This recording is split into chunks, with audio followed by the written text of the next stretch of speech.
بسم اللہ الرحمن الرحیم۔ میں نے انصار کی ایک مجلس میں حاضر ہوا۔ بڑے بڑے انصاری وہاں موجود تھے اور عبد الرحمن بن ابی لعلہ بھی موجود تھے۔ میں نے وہاں صبیحہ بنت حارث کے باپ سے متعلق عبداللہ بن عتبہ کی حدیث کا ذکر کیا۔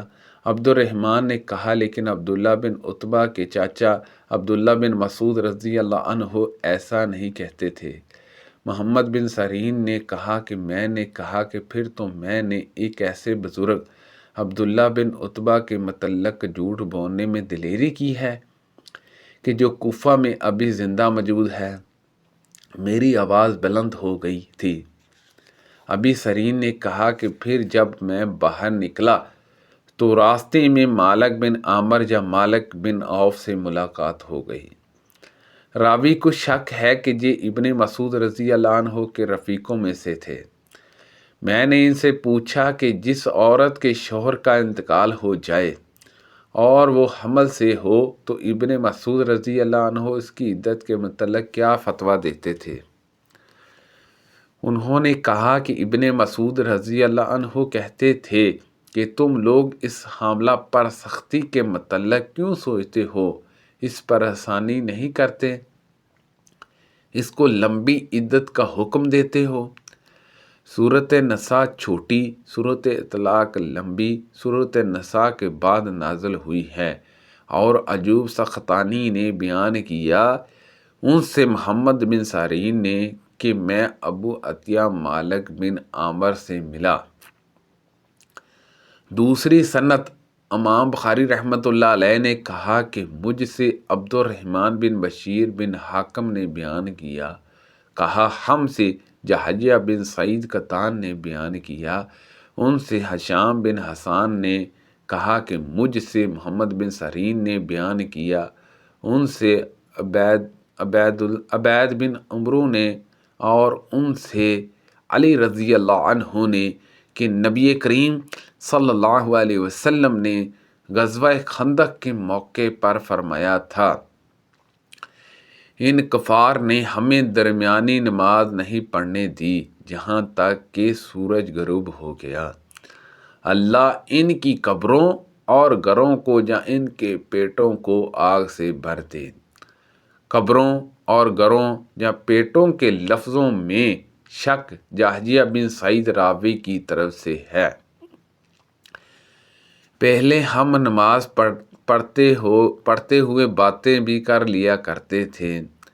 کوئی بھی شخص اپنے دوسرے بھائی سے اپنی کسی ضرورت کے لیے بات کر لیتا تھا، جہاں تک کہ یہ آیت نازل ہوئی، سب ہی نمازوں کی پابندی رکھو اور خاص طور پر بیچ والی نماز کی، اور اللہ کے سامنے فرما برداروں کی طرح کھڑے ہوا کرو۔